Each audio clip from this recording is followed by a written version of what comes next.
অনুষ্ঠান শুরু হয়ে গেছে। চলে আসুন। এই পুজো তো আমরা যেটা শুনে আসছি আমাদের জন্মের পর থেকে, আমাদের পূর্বপুরুষ যারা ছিল তারা যেটা বলেছে প্রায় 300 বছর ধরে এটা নাকি এই পুজো চলে আসছে।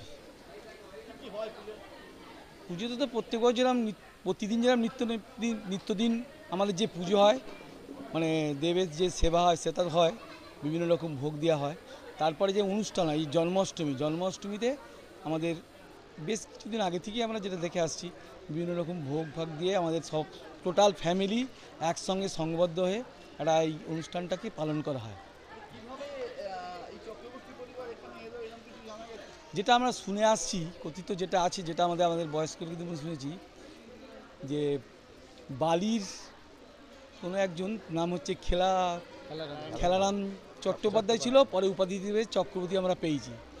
ওনার মানে উনি এখানে এসেছিল, তার বংশধর হিসেবে আমরা এখন রয়েছি। পরপর প্রায় ন পুরুষ ধরে এখানে আমরা বাস করছি। আর হ্যাঁ, আমার ঠাকুরদার নাম শ্রীপতি চক্রবর্তী, তার বা এ হচ্ছে হরিপদ, তার হচ্ছে নন্দলাল, এরকম সব নাম আছে। হ্যাঁ, ঐশ্বরিক মাহাত্ম্য আমরা তো এই এতটা আমরা ভক্ত সত্যি কথা বলতে ছিলাম না, কিন্তু এই মন্দিরটা করতে এসে আমাদের মনের ভেতর দিয়ে যেন একটা স্বতঃস্ফূর্ত অনুভূতি ভাব, যেন আমরা নিজেরাই কোথা থেকে এলো আমরা নিজেরা বুঝতে পারছি না। সবাই যে যার কাজের মধ্যে থাকে, কিন্তু তার মধ্যে থেকেও সকলে ঐকান্তিক প্রচেষ্টা এবং দৈহিক পরিশ্রম এবং আর্থিক সহযোগিতায় এই যে একটা মন্দির করে উঠতে পারবো, সেটা আমরা নিজেরাও মানে কল্পনায় আনতে পারিনি। যেদিন আমাদের আলোচনা করা হলো, তখন একটা মন্দিরটা ভগ্নপ্রায় অবস্থায় ছিল, সেই অবস্থায় ঠিক করা হলো মন্দিরটাকে আমাদের একটা নতুন করে রূপ দেওয়া হবে।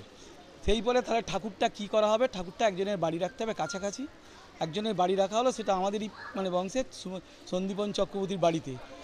এবার তার মুখেই সে টোটাল ব্যাপারটা প্রায় 1.5 বছর, নিয়ার অ্যাবাউট 1.5 বছর ও টোটাল ঠাকুরটাকে নিয়মিত সেবা এবং ঠিক সময় যা যা করার সেইটা করেছে। করে কিছু কিছু জিনিস ওরা যেটা বুঝেছে বা আমাদের বলেছে, প্রতি পদক্ষেপে আমাদের বলেছে।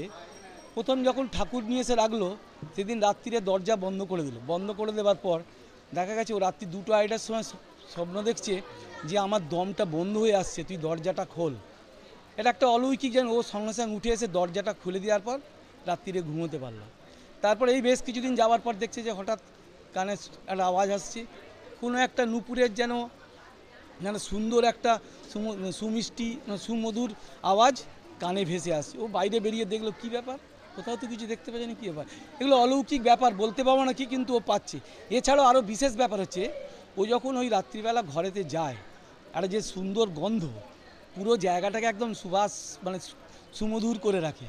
এটা একটা বিশেষ এবং বিশেষ যেটা ওর মুখে আমরা শুনলাম, কেন ও নিজের বাড়িতে সুন্দরভাবে সেটাকে একদম ঘরকে নতুন করে সেই ঠাকুরটাকে ওখানে রেখেছিল। এরপরে আরও একটা কথা বলি, যেটা না বললেই নয়। ওর মা ওই সময় যখন নিয়ে যায়, ওর মা মৃতপ্রায় ছিল। ডাক্তার বলেছিল ও মানে বাঁচার কোনো সম্ভাবনা নেই।